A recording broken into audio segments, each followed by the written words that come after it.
This is a hard match reaction to do because I'm still lost for words. Still lost for words that Aston Villa have not gone through against PSG. Because as my title said, we deserve to qualify. And I'm going to tell you why right now. Before I do so, big up to everyone. Make sure you smash a like on this video. If you're proud of that Villa performance, smash a like. If you love the Villa, smash a like. And if you're just someone who's here to troll or hate because you don't like the Villa, well, if you're going to troll and hate, just smash a like. Because there's going to be a lot of people who were worried, scared, nervous about that Villa performance tonight. Because we certainly showed the rest of Europe how to beat that PSG side. We certainly showed the rest of Europe that Aston Villa is not someone who is just a one-time wonder in the Champions League. We deserve to play at this level. But my gosh, how have we not smashed PSG tonight? There's only one answer. Donnarumma.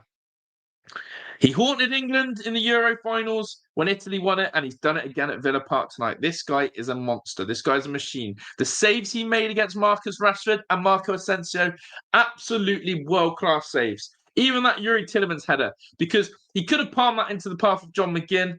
He didn't. He actually pushed it away. Donnarumma has kept PSG's hopes in the Champions League alive. I can't believe we're not through to a semi-final. And that is crazy to say when we went 2-0 down. We went 2-0 down. And I'm sat here saying, we deserve to qualify. We should have gone through.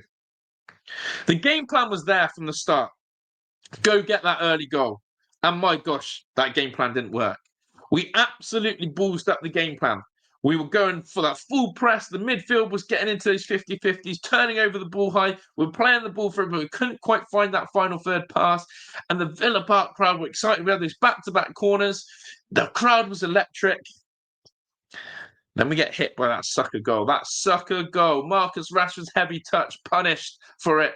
Matty Cash, show me more awareness and desire. Tuck in, man. Pau Torres, go clean the ball up. Emi Martinez, if you come for it, hold it. And Luca Dean, track your runner. Calamity of mistakes as a defensive unit, and we were punished like that. But it's the second goal that was electric from PSG.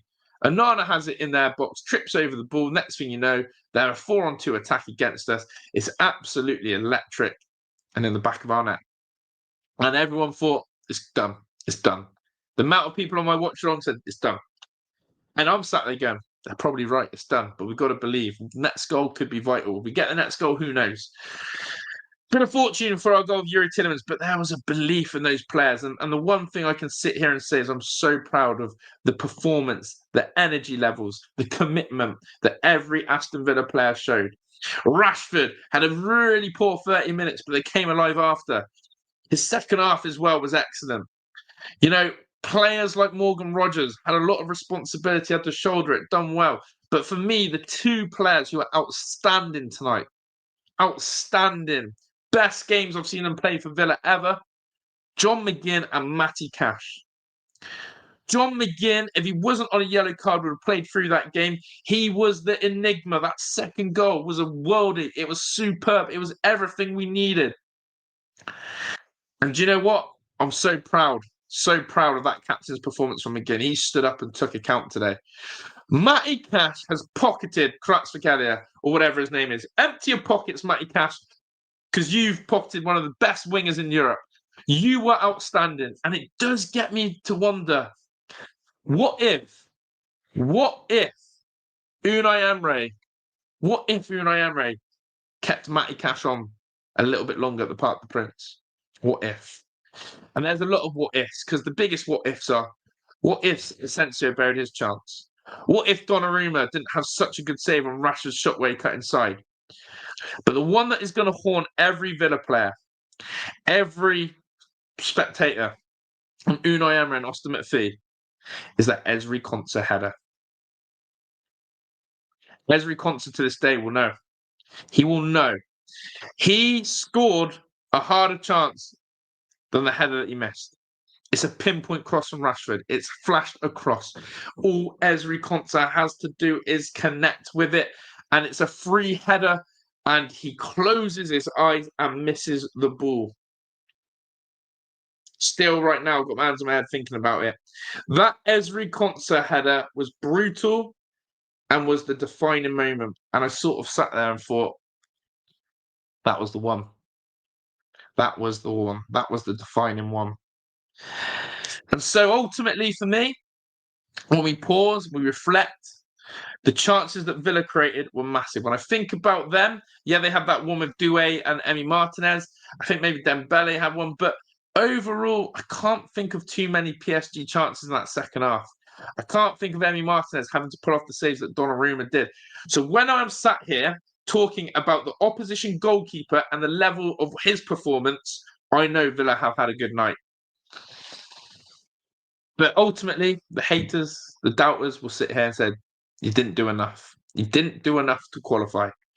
And I'm right in that. I must say, Pau Torres, extremely disappointing tonight. I'm not here to criticise and point blame, but I thought Pau Torres was extremely disappointing in his performance tonight. Loose on the ball, hesitant at times, and runs in mud. The PSG forwards made him look like a turtle. It was disgusting. Thought as well that, Kamara and Onana marshaled that midfield well at times. Just couldn't have the impact they wanted. But look, Watkins and Ramsey coming on late. The subs, people will say the subs in the second half maybe didn't have the impact that they were so desired. And I think you're right. Bringing on Jacob Ramsey and Watkins and Asensio when he did, then Watkins. Look, maybe if he kept on Rashford, if he kept on McGinn, could have been a different outcome.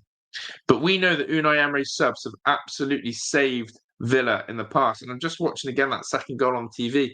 Onana, for me, just put your foot through that defender, foul him there. Who cares? It's in their box. But yeah, I don't know. It's one of those nights, as I said, that my title, I stand by it. We deserve to qualify. We deserve to qualify.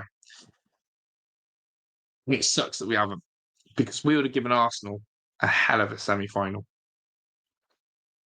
Hell of a semi-final. So, yeah, I'd love to know your thoughts, your feelings, your emotions around that game. Who was your standout player or players? Who disappointed you? What did you make of the ref? Was it a red card? Should Hakimi have been sent off for a potential kick out on John McGinn? I've seen no coverage of it, no conversation about it. For me, the intent was there. He tried to kick him, and that's enough for me. That's enough for me for a red card. The final question is, after watching PSG over 2 legs, do you think they have enough now to go win the whole thing? It's a mad one. We're going to have to pick ourselves up. We're going to have to go again. Big up to each and every single one of you. Much love. Smash the like, subscribe, all that good stuff, and share this video around. I'm out of here. Ta-da!